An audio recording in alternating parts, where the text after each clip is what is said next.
I live in a very conservative area of New York. It's Republican dominated. And I'm just getting to know the people. These political parties are a social construct. We've got to become human with one another. We've got to start sharing meals, even with people we don't agree with. I mean, when I lived in Nashville, I would eat roasted chicken and greens with people. And, it's very hard to hate people over good food. I do think we need to start turning toward one another and start telling our stories. It's all about perspective. How do we shift our perspective so that we can return to ourselves and to each other? That's a lot of inner work.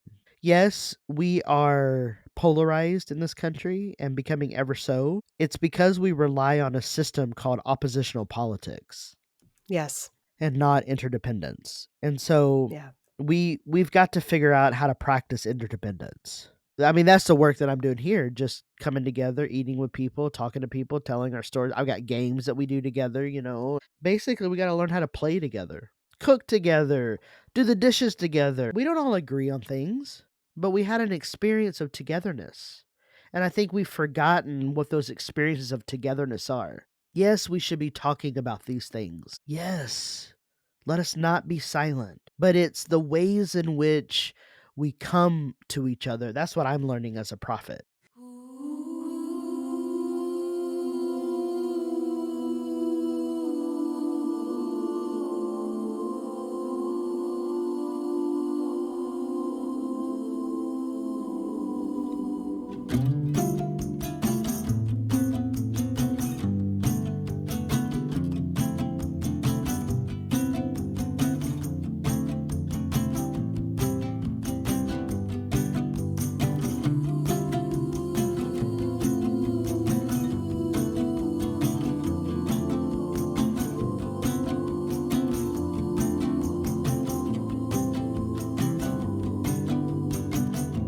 It does not require bravery to face the world as I am. Between assumption and reality, I'm an ordinary man. But I see you've weighing life and death every day in your skin. You're just fighting for integrity, the outside matching what's within. And I'm with you in the fight,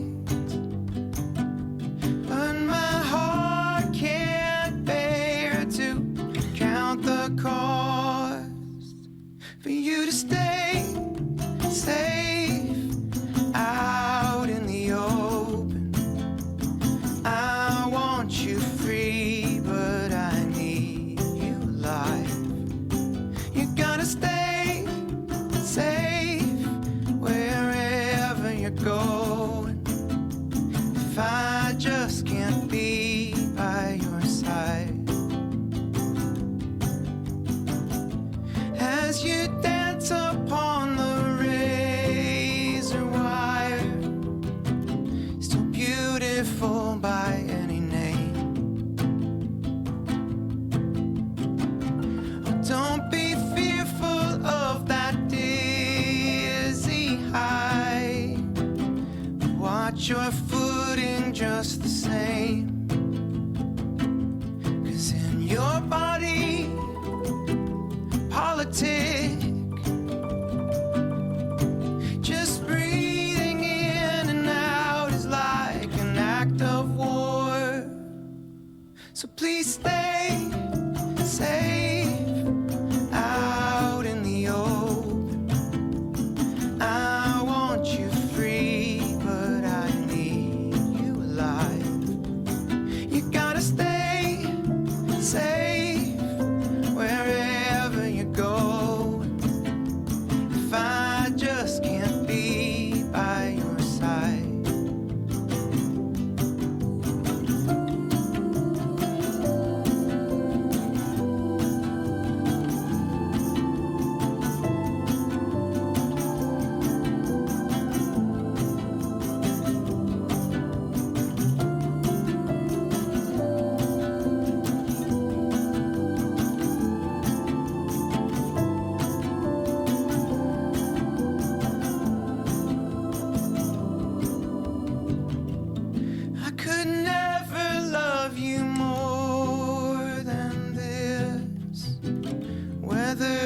daughter or a son. 'Cause you're 10 times the man I'll ever be, as the woman you've become. But could you stay safe out in the open? I want you free, but I need you alive. You gotta stay safe wherever you go. If I just can't be by your side.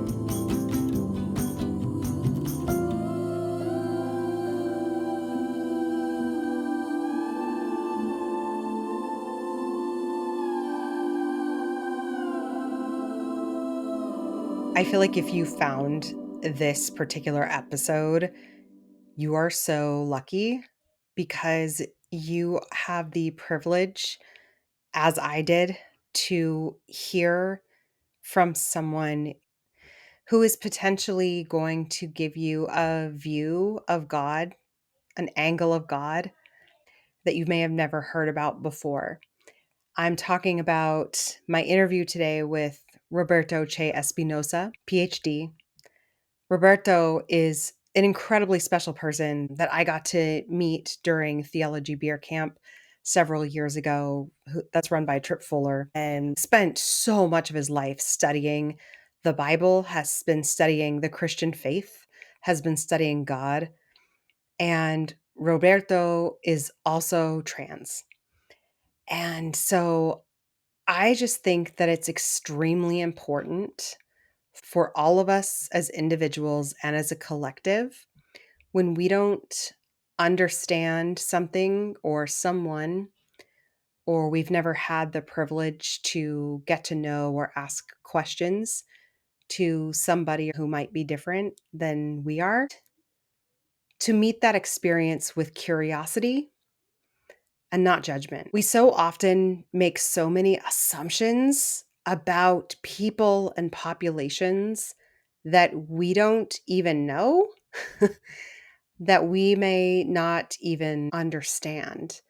And so I let this be a challenge to you today. I hope that we can enter this time with Roberto as very precious, that he let us into his world the way he does in this episode. He talks about some really deep stuff. I am so excited about this episode today because you can hear from someone who is incredibly important in our body of Christ, who has a lot to teach us. I see God in Roberto, and I am completely heartbroken when I hear about how much pain our fellow brothers and sisters in Christ have inflicted upon one of our own. So I challenge us to not only meet this time with open hearts, with open minds, with curiosity, but I challenge us to learn how to love better coming out of this conversation. Roberto, thank you so much for your courage, your vulnerability, your wisdom, and your voice. We need you. Let's get started. There's beauty in unraveling, safety in the questioning. Home is where you're wandering. You're right where you're supposed to be. You're right where you're supposed to be.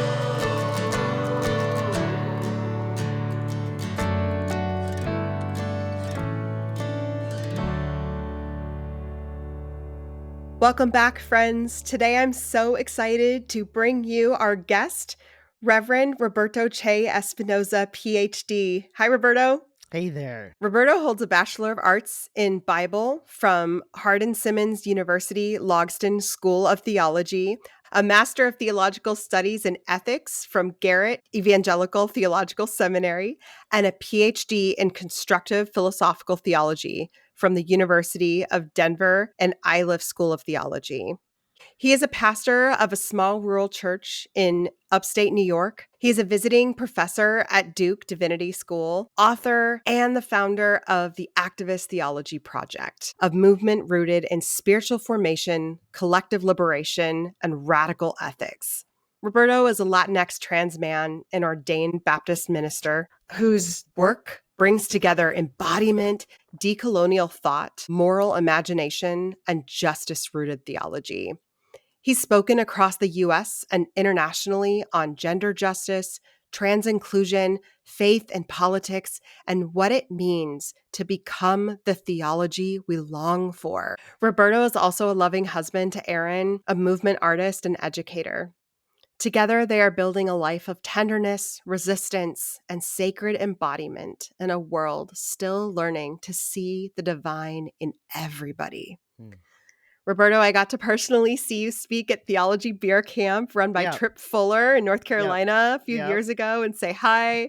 And you've had such an impact on me by helping me see God's image through you and through Mm. others in ways that I maybe hadn't had the opportunity to do before.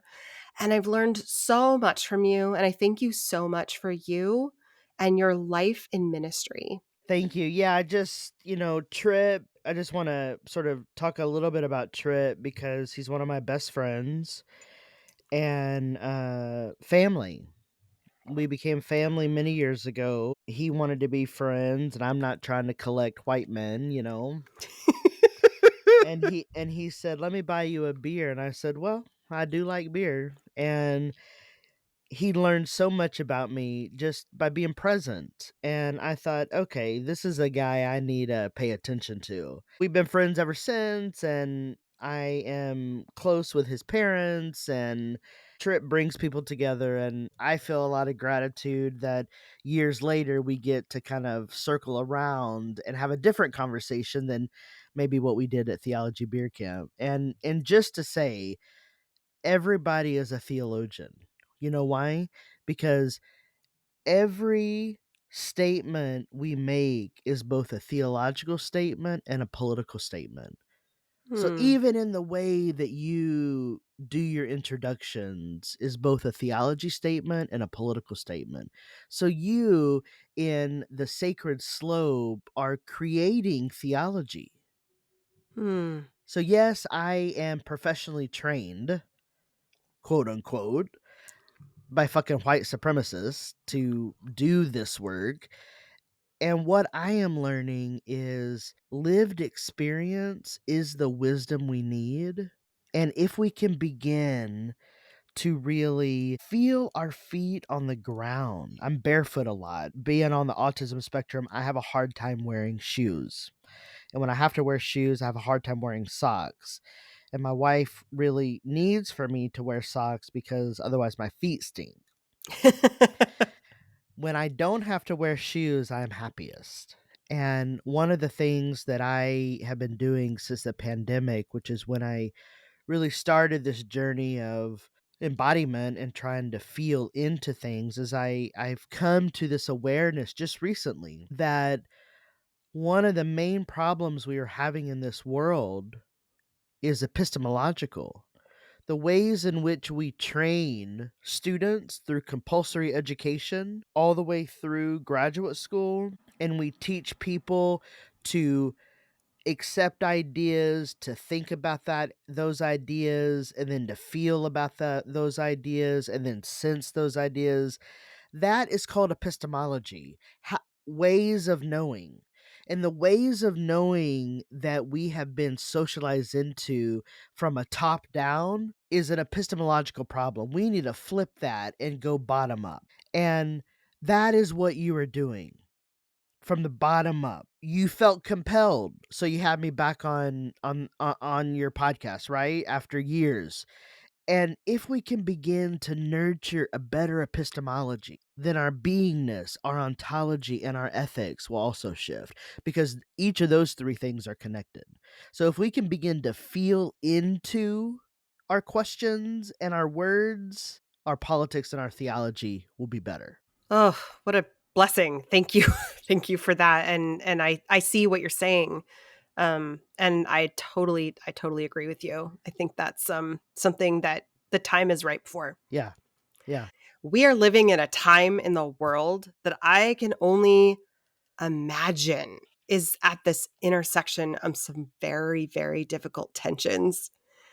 And I'd love to ask you if you can share a little bit about how your early life shaped your calling Mm. and what led you into theology and ministry Mhm. as a trans person of faith.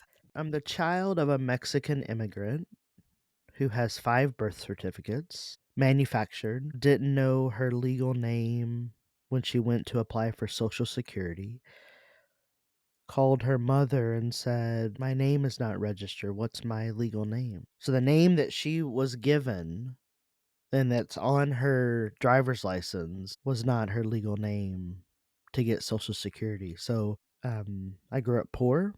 My father was a white man from Scottish ancestry. My parents split when I was young. I don't remember my dad being at home. I was very close with my paternal grandparents, my nono and papa. They stayed in my life after my parents split. I'm telling you this because these first 12 years shaped me very deeply. I lived with my mom for 12 years, and of those 12 years, I was conditioned and socialized into violence because she was violent. She didn't know how to handle her anger. And I now, as a 48-year-old, have a lot of compassion on my mom because I've come into an awareness of how angry I am as a result of being socialized into anger. I left when I was 12 to go live with my white father, and I went from deep poverty to from not having dog food, so I'm feeding my dogs hot dogs, intermittent electricity, to live with my dad in San Antonio, Texas, where I lived on 40 acres and he hired an undocumented Mexican woman to clean his house.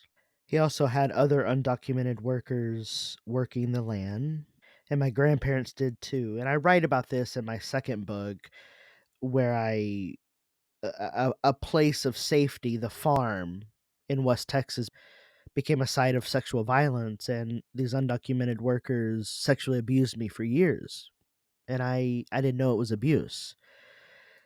And while I was living with my mom and also experienced sexual abuse during this time because I would spend the summers with my grandparents and my dad when I was living with my mom. There was a church about a mile from my house when I was living in Longview, Texas. I was born and raised in East Texas, and I would take the church bus to go to Macedonia Baptist Church, and it's where I felt at home. It's where I felt safe. I went to Sunday school. I didn't want to go to children's church. I wanted to go to big church because I liked it. I wanted to sing. And in the Baptist church they have altar calls, and I felt compelled, not scared. I felt compelled by this man named Jesus at a very early age, at 10. And so I responded to the altar call, and my Sunday school teacher Denise met me down at the front, and I'm like, "I wanna become a Christian." And I was baptized at that church, and I always knew I was different in many different ways. My mom asked me when I was maybe 5 years old if anyone ever makes fun of me for the color of my skin. She is very dark brown. So I knew at a very early age that I was different from my mom. She would not take me out in public as a baby because she's so dark, and we lived in Texas, and She was basically the maid for my grandparents for 2 years. So all of this, coming to Jesus, finding home in church, I think was the first seed of my call. At 12, I left, because I didn't think I could continue to live with my mom. I moved in with my dad, who later married a white Mexican woman. He has a type, maybe, I don't know. He likes those Latinas. He took me to the Lutheran church. I wanted to go to church. He liked to have a beer every once in a while, so he didn't wanna go to the Baptist church, so we went to the Lutheran church, so I was confirmed Lutheran. So technically, I'm Lutheran, if you wanna be specific with the fucking dogma, but, and then I met a youth minister who was my substitute teacher, and that is where I received my call when I started attending that church. Had to find my ride to that church. My dad wouldn't take me. Went to youth camp, and I was just like, "I wanna study this stuff." So I then went to college to study theology and didn't know what the fuck I was doing until I got to grad school, but yeah, those first 12 years were very formative. Then I had a brain aneurysm when I was 16 after I had what they call surrender your life to ministry. I'd surrendered my life to ministry and had a brain aneurysm and almost died.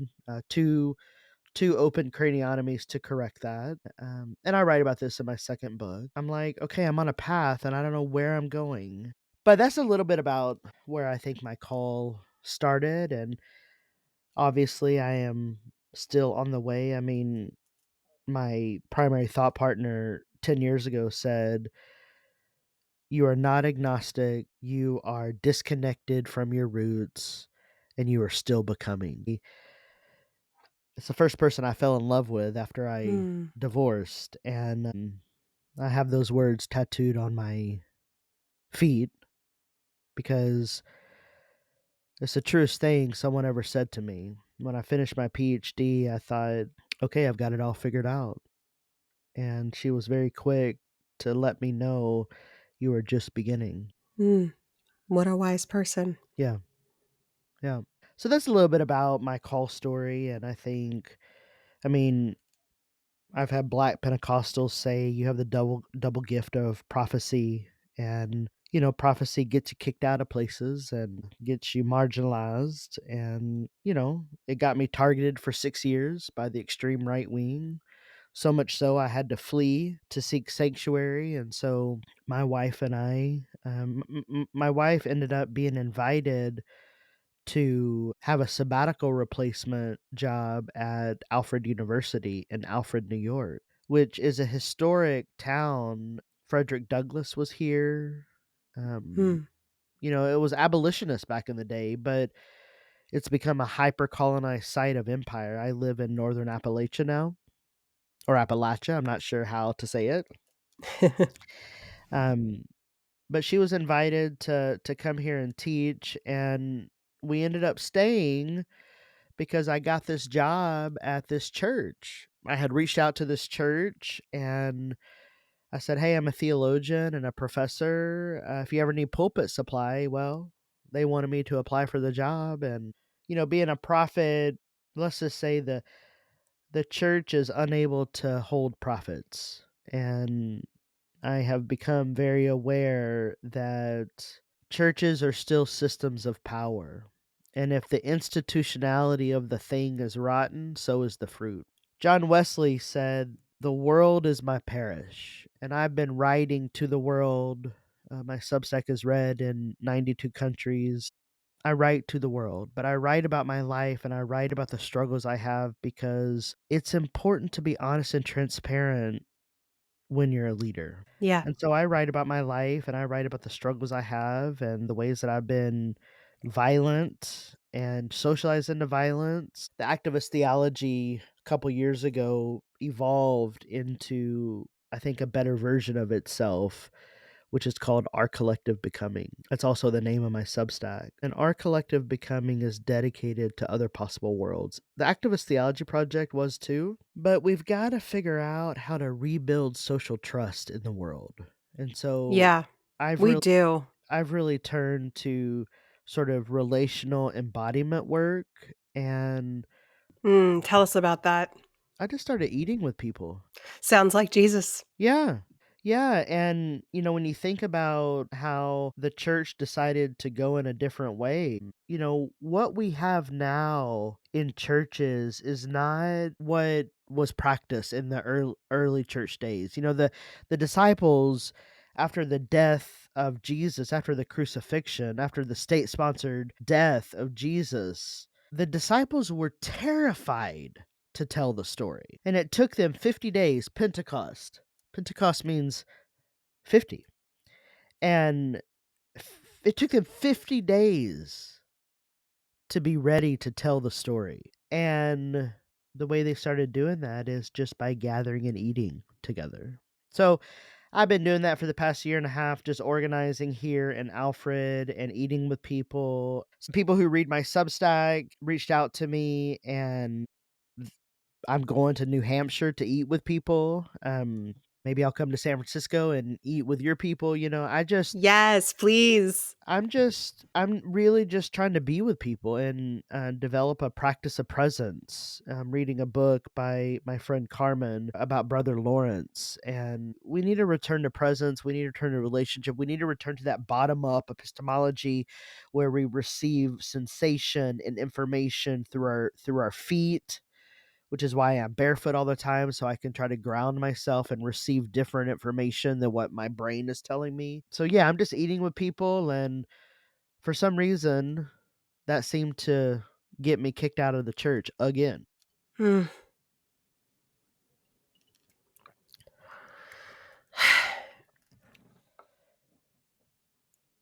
It breaks my heart because I hear this theme of you trying and trying to seek the heart of Jesus Yeah. and be like Jesus and follow Jesus and then be around Jesus people. Yeah. And yet, Yeah.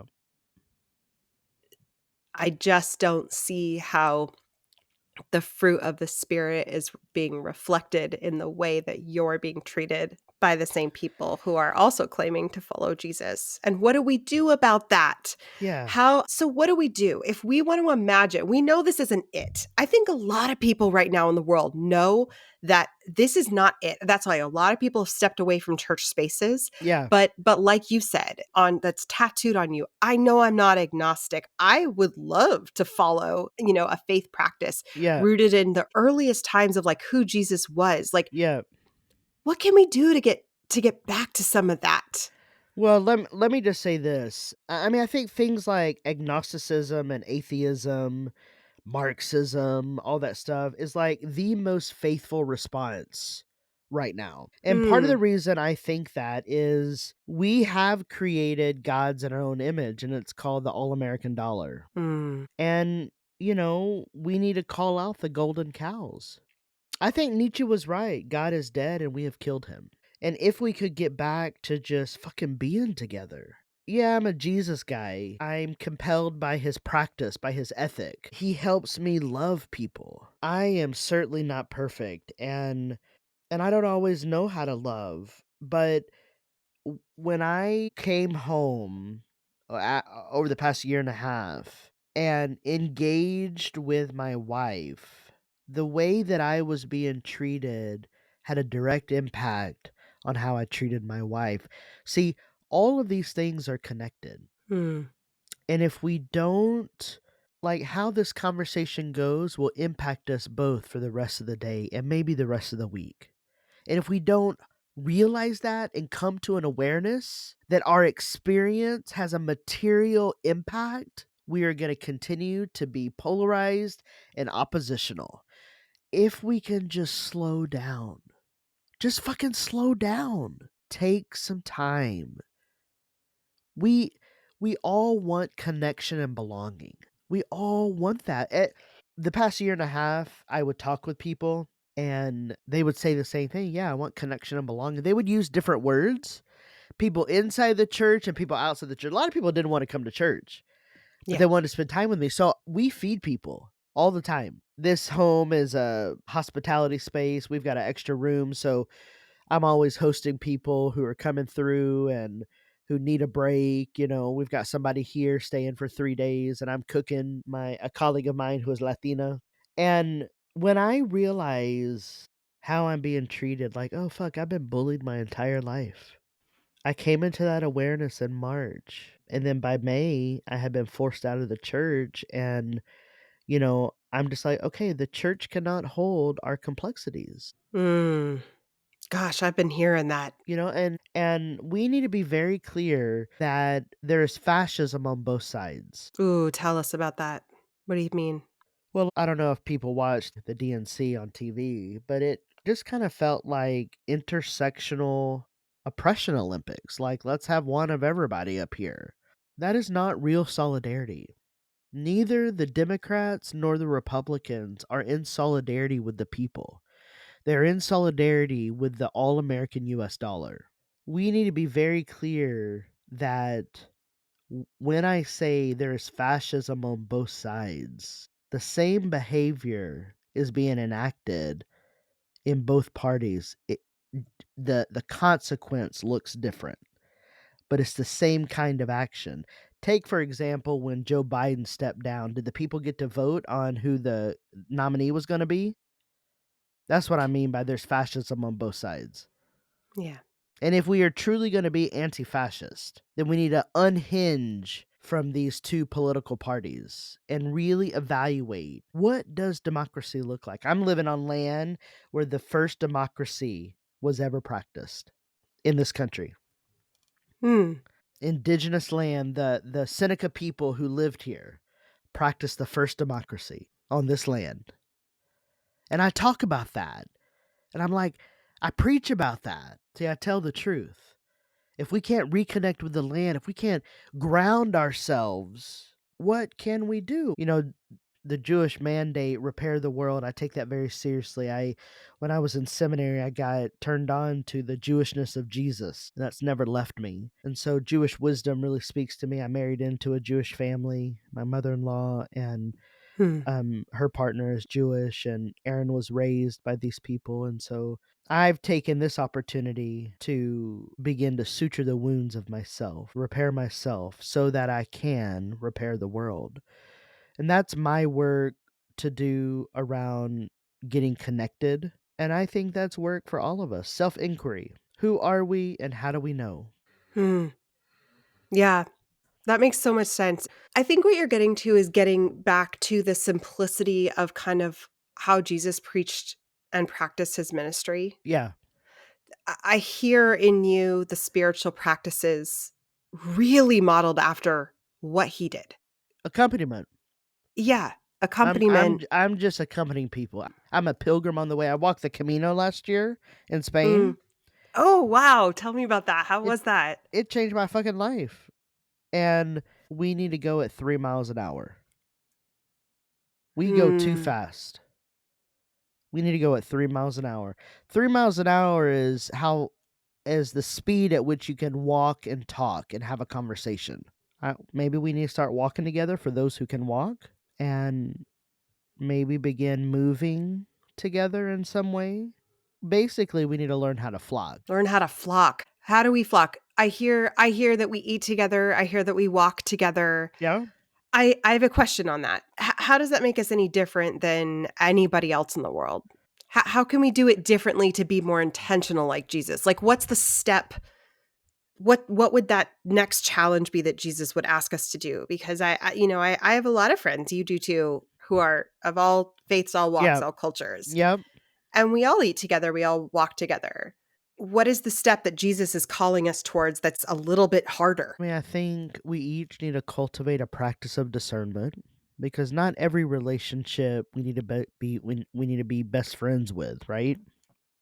We only have so much time and space for people. I've really began thinking about what is my family's purpose and understanding that and living that at home first, intentionally, in front of the people who see me all the time. I think we need to be seen by the people who can see us well. And then after we do that, let's do it in the streets and in front of other people. So I think I think what Jesus calls us to do, it's metanoia in Greek, it's repentance. It really is to give up the old way and consider a different path that is counter hegemonic. I'm an abolitionist in every sense, including a family abolitionist. I believe family is built over time with people. It is not just given. Hmm. And use this time to build family. Queer folks call it family of choice or chosen family. So I've got a big family because I believe in other possible worlds. And that's really what our collective becoming is, trying to cultivate an opportunity for us to turn to ourselves so that we can turn to others. It's repentance, it's metanoia, it's giving up the old ways, it's becoming a pilgrim, it's showing up, it's just showing up. And that takes practice and it's hard work. It's taken me 10 years. I finished my PhD 10 years ago. It's taken me 10 years to truly embody my scholarship, not just rattle off quotes and theories. And thank God. One of the reasons we're talking today is because I had seen a mini sermon that you gave on Easter. Yeah, And it was just so beautiful because I've been thinking so much about people who are bullied, marginalized, oppressed in so many ways. And a lot of that will come from, your own experience, right? So my feeling as a woman, whatever that will mean in society, that I am looked at differently. I've been in plenty of spaces in work. I've been in plenty of spaces where you're just not taken as seriously, for right, example, or you're not seen the same, right, or you're seen as sexualized, right, where you're there for your mind, right? There's all these things, right? right, There's women in my life who've been assaulted. It doesn't matter what they were wearing, right? right. So there's all this danger for people who are oppressed. And We call this sexism and misogyny and violence toward anybody who is not a cis white male. And that is real in the world. When I talk about how I was socialized into violence, I mean, I have to think about, if my masculinity is not supporting black trans women, then I have got a fucking shit ton of work to do. Because who is the most marginalized woman right now? Black trans women. tell us more about that. How can we be better? Gosh, this is my question every day. I mean, we've got to show up for people. We've got to show up for people. And we've got to make sure that we are putting care into everything we do. I write on care every Friday in a variety of ways for my Substack. I call it my Friday care package. And it's to give people an opportunity to try to put care. So I'm trying to put care into everything I do. When I saw this mini sermon on Instagram for Easter, you were talking about who is going to be the stone catchers now. And you were talking about when a woman was dragged in front of all these men, right, who was caught in an act of adultery. Never mind where the man was, just the woman was brought out. And then Jesus was asked about this woman, Yeah, and the men were expecting Jesus to have a certain reaction. And right. can you talk a little bit about that and why you feel like, especially in that context, but even in this context today, why that's so important, and why that metaphor for a lot of what's going on Yeah. can help us learn how to be better allies and care for others? Yeah, I mean, I think what you see in that story is the kind of metanoia that Jesus calls us to. Jesus not only knew of the things that she had done, but also had compassion and loved her. And then didn't use her as the example, use the men. That's what we call counter hegemonic practice, flipping the script. Are we standing close enough to catch the stones?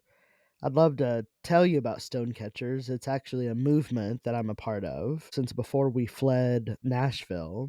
A group of us met down in St. Petersburg, Florida, to dream of a resource that could interrupt the violence against trans and queer people. And we came up with the name Stone Catchers. I work primarily with the Reverend Liz Edmond, who's an Episcopal priest, lives in New York City, and my wife, Erin. The three of us have developed basically a retreat resource that we're piloting right now at the intersection of Liz's book, Queer Virtue, and my book, Activist Theology, to help people choose an action. We call it a scandalous act. Choose an action to disrupt the violence. And that's what we call becoming a stone catcher. That could be a wide variety of things that people choose to do. You could choose to picket something or do a die-in or, whatever. But the stone catchers is like a retreat that we've been doing, and it's work that needs to be done. We need so much education right now in the face of propaganda and in the face Mhm. of misinformation. And so Yes. I I became an educator for a reason. My grandfather was an educator, my grandmother was an educator on my dad's side, and they had a huge impact on me growing up, and I've decided to teach theology in the public square and to try. I mean, my work is politicized, right? It's not for the status quo. My work is for everyone, but not everyone is ready for my work. I've come into that awareness, Mhm. and I do feel called to work with white people in particular. As a mixed race Latino, the Great Spirit is really pulling a good one on me living in rural white America where I'm facing white poverty. I live in one of the poorest counties in New York, and I cannot unsee the poverty and the structural violence of poverty. I'll be writing my next book in a house with no heat, for example, because it's where I found studio space. It's where I found creative. I mean, I work in my office here to do podcasting, but I need a space to write, and I need a coffee shop, but there are really no coffee shops. There are diners, but there's not really a culture to write in a diner. So I'm going over to this family's house where she has space, large room with two desks, and we're gonna like create a wonder room for us to create in.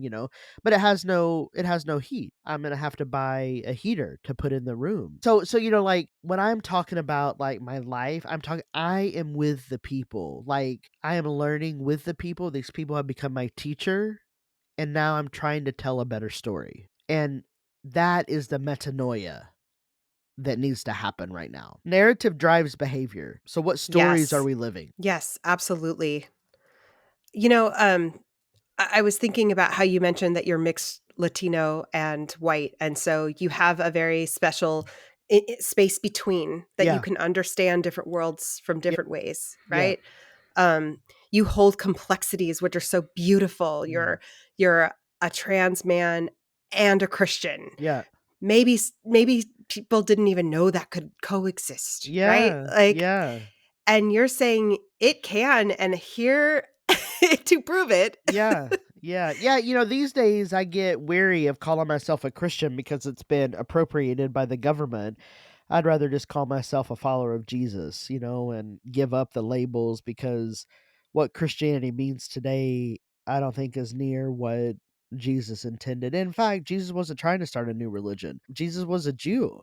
If anything, we need to be returning to the wisdom of the world, which is why I was interested in taking the church to the future as an interspiritual community because I was talking to Buddhists and Hindus and witches and sorcerers and atheists, lifelong atheists. I met one guy in the bar. He asked me, "Am I Roberto Che Espinoza or doctor?" And I was like, "Well, that depends. I've been pissing off people." He was like, "Well, I piss off people too. I think you're the right person." And he says, "I'm a lifelong atheist, but I'm interested in what you're doing at the church." And I was like, Wow. "Oh, so like it I now pastor this emerging interspiritual community composed of everyone because everything belongs. In fact, I just read Lama Rod Owen's book, listened to it on anger and rage, and it changed my life. And I'm like, "Oh, we got to compost my anger. I'm so angry." And if I'm angry, I can imagine so many other people are too. And so like I am doing the work too. I'm digging into this work, trying to figure out how do we live a better life. And Yeah. and if we can focus on like what is our purpose? We're all creatives. What are we creating? We're all theologians. we're all politicians in some sense because we're making these political and theological statements. We're creating. We're all poets. So how do we do that work well? How do we do that work well? What that makes me think about is that it is very hard in this day and age not to have just a low line feeling of anger and rage at all the injustice Right. that we're seeing all around us, and then it's just been amplified, especially Yep. in the last several months, right? And then I don't think our brains were wired to be able to know what's going on in every corner of the world at the Yep. same time. Yep. We're just not wired for all this, and No. it's not surprising to me that our mental health is just declining. We have this one little brain, and we're Yep. trying to figure out the big and the small, and then even focusing on, our own little influential sphere, and, like, how do you create the rest Yeah. and the community and finding the joy in that. The hyperlocal. The hyperlocal. We've got to refocus to the hyperlocal. Get to know your neighbors. You live in a metropolitan area, so how do you begin to footprint care not only in your home but next door? And like I just heard from my teacher, we talk basically every day.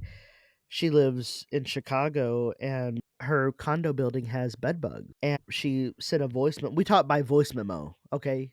My teacher and I are talking by voice memo. It's so wild. I do that too. That's a thing. Yeah. It's a new thing. It's Yeah. the new texting. It's the Yeah. voice memos, Yeah. texting the Yeah. voice memos. Yeah. So they're bed bugs and she and her husband had the heat treatment to take care of the bed bugs where they have to take out everything in the house that might melt because they heat it up to some high temperature to kill the bed bugs.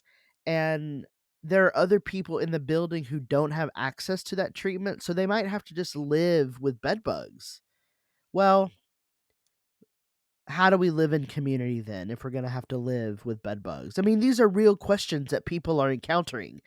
And I would say, whew, how do we put care into that?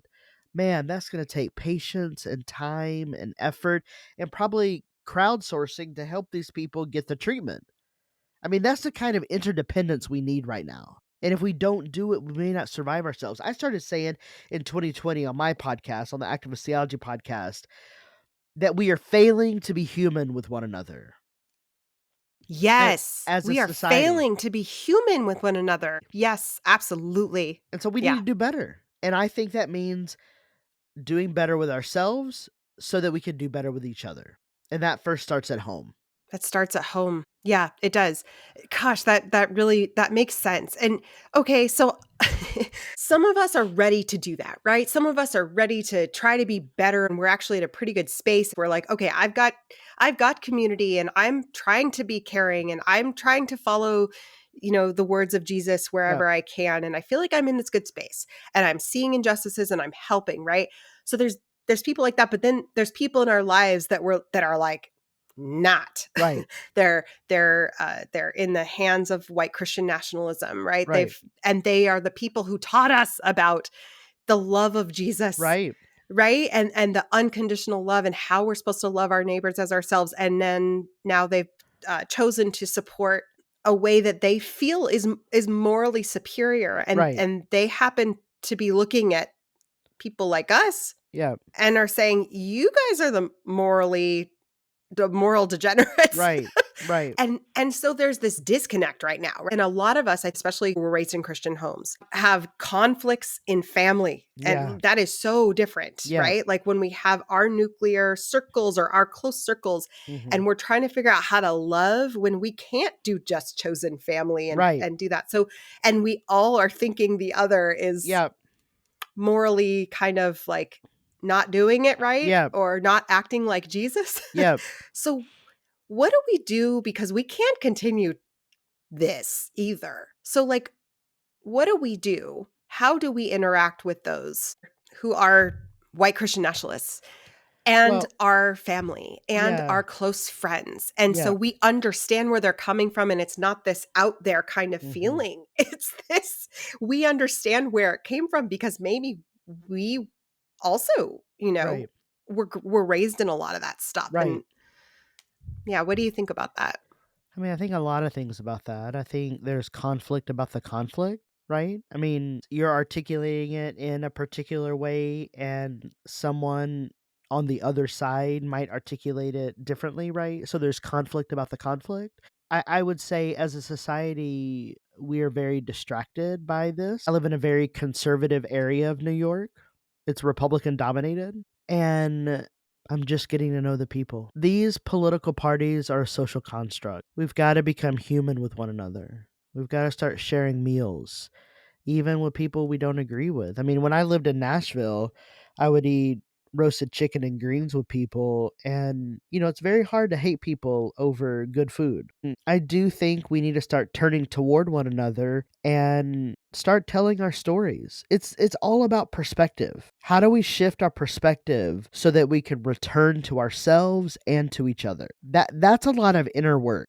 Yes, we are polarized in this country and becoming ever so. It's because we rely on a system called oppositional politics Yes.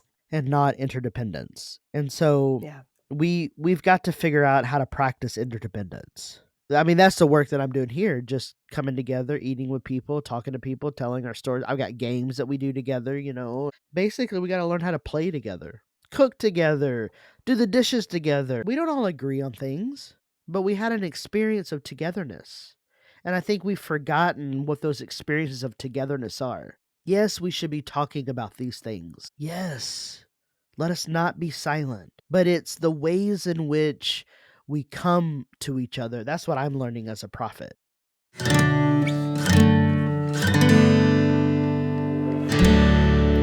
It was Yeah. it was too much on my body, too much on my mental health. I was suicidal before we left Nashville. I wasn't leaving the house.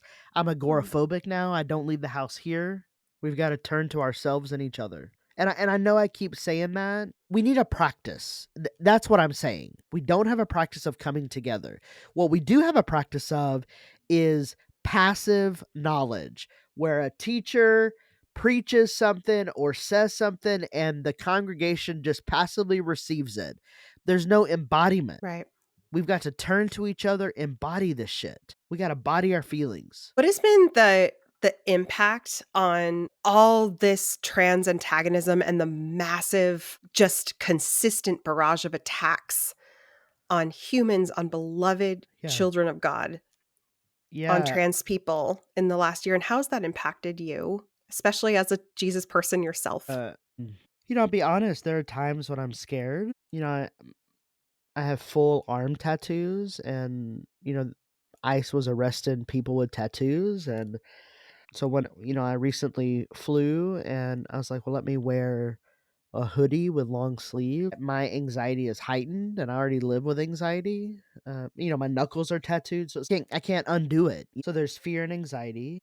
I think the fact that the church that I was serving had no awareness of what Aaron and I were dealing with, like since the election. After the election, one person texted, not from the church, and said, "I'm so sorry. We are here for you." In the midst of everything that's happening, it's also been clarifying on who's with us. And that is sobering, of who's willing to say something and who's not. I mean, we live in a world of performative allyship. That's why I say, if my masculinity doesn't support black trans women, maybe I'm not living fully into my purpose. The trans antagonism, the transphobia, the trans violence.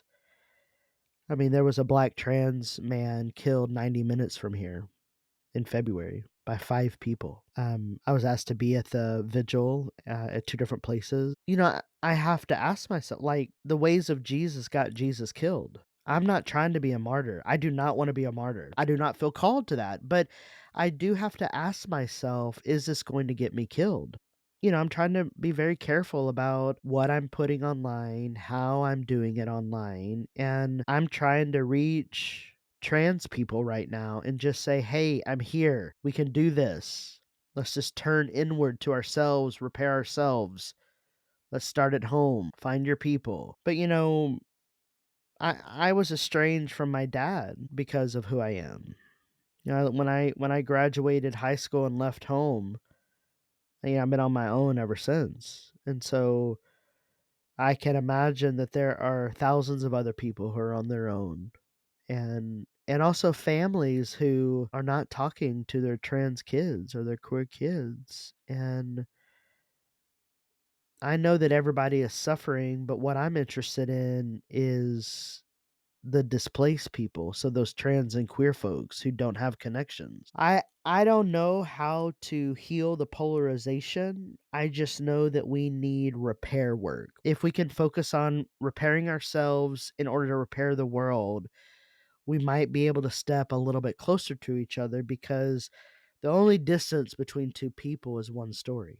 I was speaking with Derek Webb not that long ago. His new album is called Survival Songs, Yes. and it's so beautiful. I'm on the album. Did you know that? I did not. Yeah, I'm on the album. What? Because I've Yeah, listened to the whole thing many times. I'm the one who says, "You are becoming, you are forever becoming." Can you talk a little bit about what that project means to you? Because that's so cool you're on that. I didn't realize that. And he had talked about, he had reached out to, his queer friends, family, people that, he cares about to get input into this love letter, using his power and privilege to Yeah. help be a stone catcher and to help Yep, protect people right now. yep. So can you tell me what that meant to you and what Well, that I would mean, Derek is a special guy. yeah. I've known Derek for a long time, Mhm. and saw him perform in Caedmon's Call when I was in college, and was always really drawn to his work in particular. Um because he's a black sheep like me. So yeah, when he reached out and asked me to do some audio recordings of what I would want my younger self to know, I thought, wow. So I really spent time thinking about it. Like, what would I want to tell myself? Derek and I are going to work on an album for my next book, and I'm trying my hand at writing some songs, and he's going to put music to it. He's also going to do the music for our podcast, so I'm very excited about that. Oh, that's amazing. Yeah. So I basically try to collaborate with people as much as I can. Derek is doing important work, and I mean, we just need more Dereks in the world. We do. Yeah. What would you say to young queer trans Christians, people that are in church now, maybe in evangelical spaces, who know that Yeah. they are queer and are terrified, Yeah. who are being told that you are welcome, but if you come out, you don't belong in God's story? I was told my entire life not to be who I was. I had a partner for a long time who told me I wasn't trans and didn't want me to transition. Um, and I understand that. It would have changed her identity too. I have suffered great loss to be who I am, and it is hard. I still keep losing people for who I am. And there are people waiting for you. They're waiting for you to become who you are called to be. Please, I beg you, do not let someone in power tell you that you are wrong, or that God has miscommunicated with you. Please don't let the messages of this world get into your body. I think we all want to belong, but not at the expense if it costs us our life. Don't take a job where you can't be yourself. Don't partner with someone where you can't be yourself. And if you find yourself in that situation, find a therapist, a spiritual director. Be kind to yourself. The world will not be kind to you. I've been bullied my entire life. And it's traumatizing, but you got to be you, one way or the other. Core memory that really shifted something in me and understanding what you're saying, is when we were at beer camp, which is basically, for those who don't know, an adult vacation Bible school, right? Yeah, For theology nerds. yeah. And we just sit around and drink beer and Talk.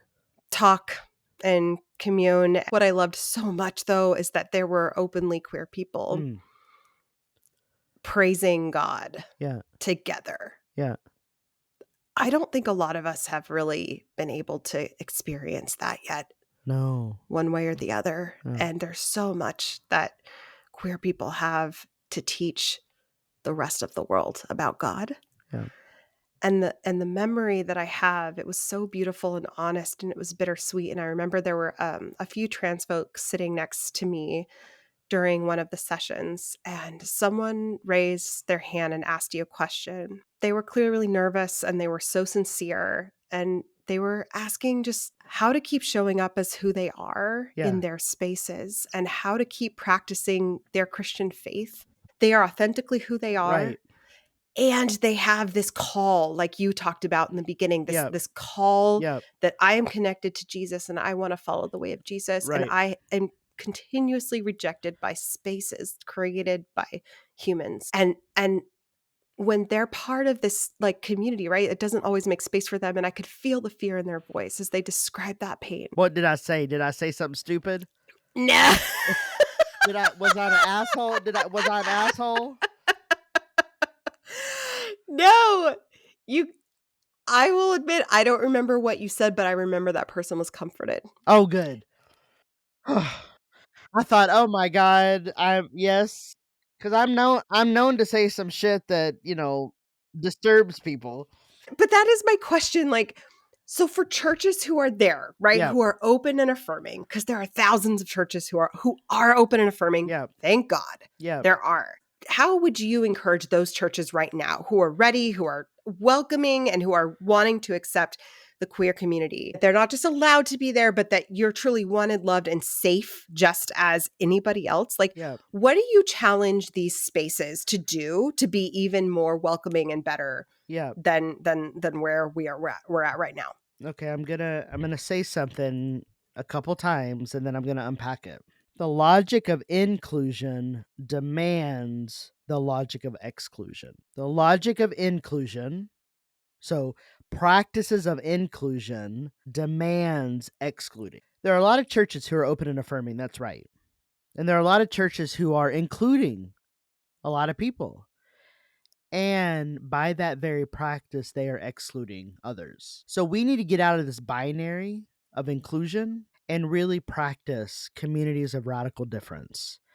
If we can really become a community of radical difference where truly all are welcome, which is hard work, this is not for the goal of unity because unity flattens out differences. What we need are differences to be the blooms. And if we can achieve that, maybe the church will continue. Can you give us one example of what that could look like in a church?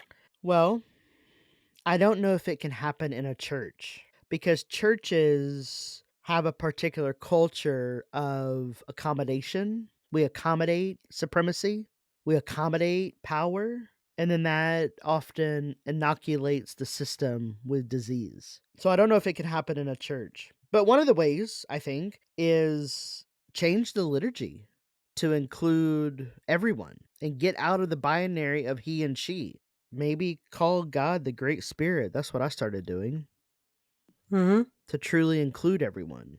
But, a lot of people are not ready to they want people in their pews. They want people to give. I don't know that churches are really ready to be in real relationship with queer and trans people. You don't know if people are really ready to be in relationship in church with queer and trans people.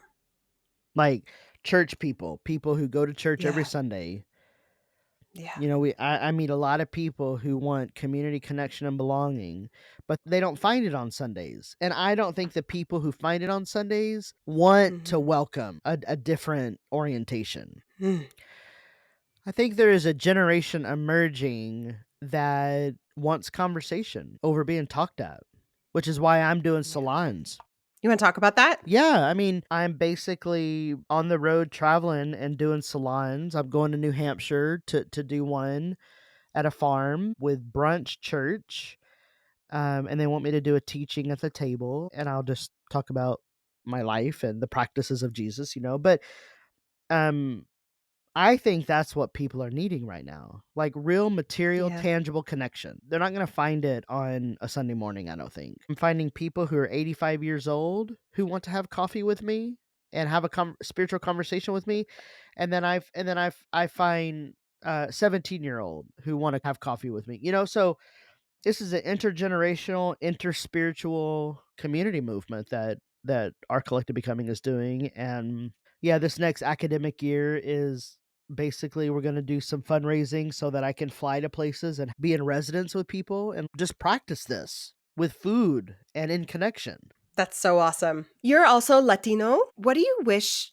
people who aren't part of the Latino community better understood about what we're all witnessing right now in the United States? And for those of us who really want to be effective stone catchers in this moment, what do we need to be paying attention to? And what does real solidarity look like? I think as a child of an immigrant woman who has struggled her entire life with racism, sexism, and misogyny, what we're seeing is what's been done for years. It's just not been televised. The trauma of televising ICE raids harms all of us.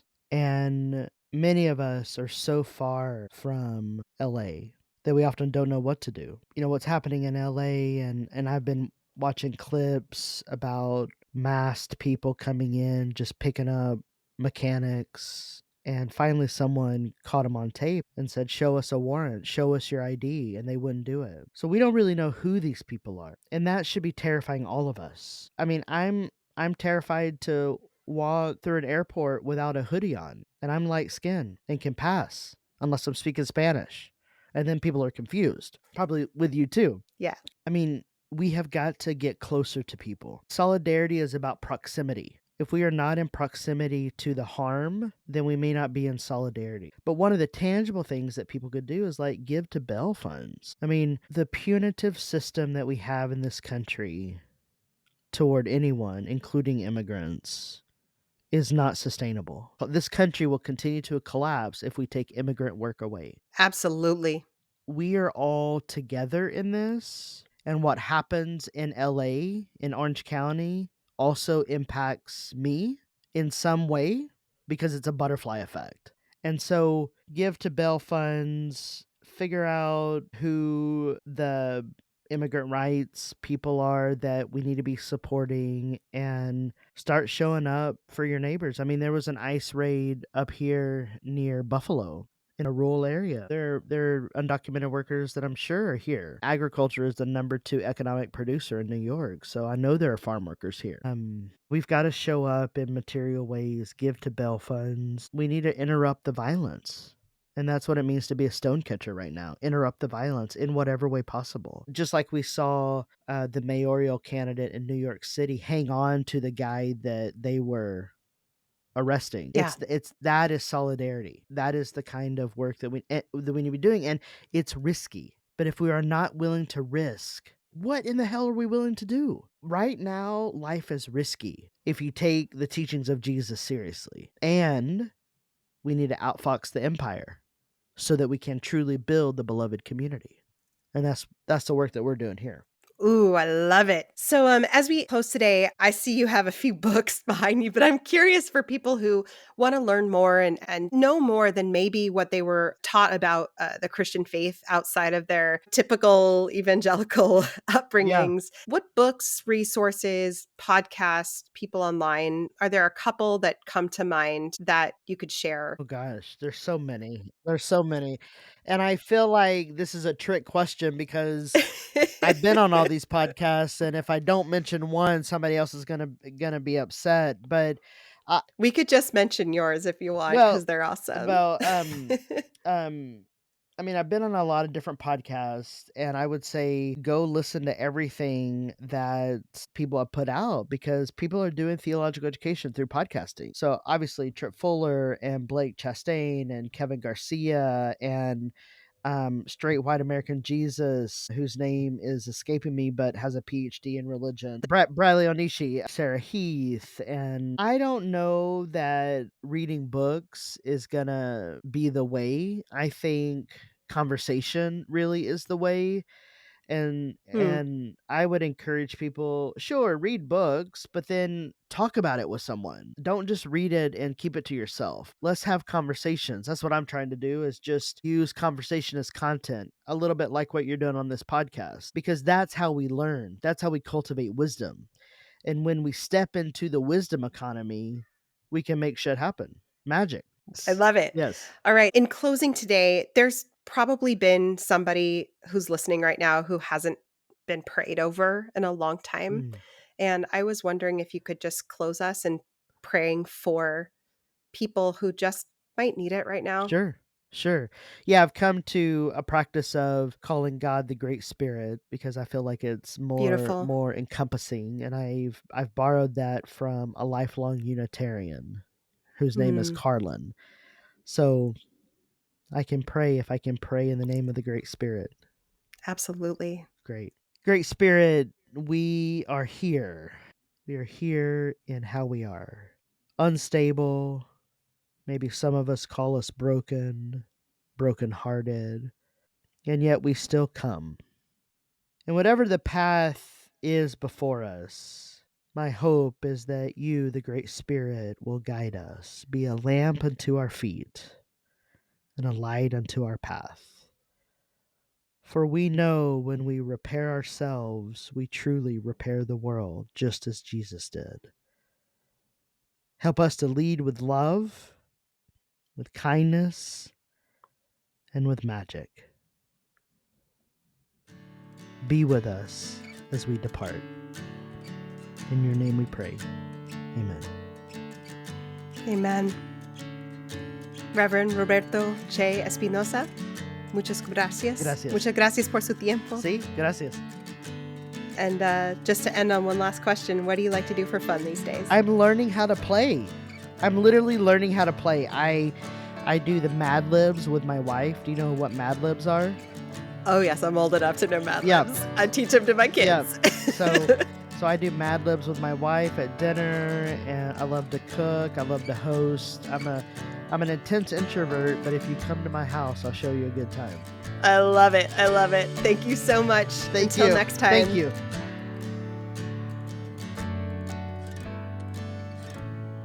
Thank you for being with us today on The Sacred Slope. If you'd like to nominate a pastor, priest, or reverend, send me an email at alexis@thesacredslope.com. Music was by Brett Rutledge, Eddie Irvin, and Sean Spence. I'm Alexis Rice, your host.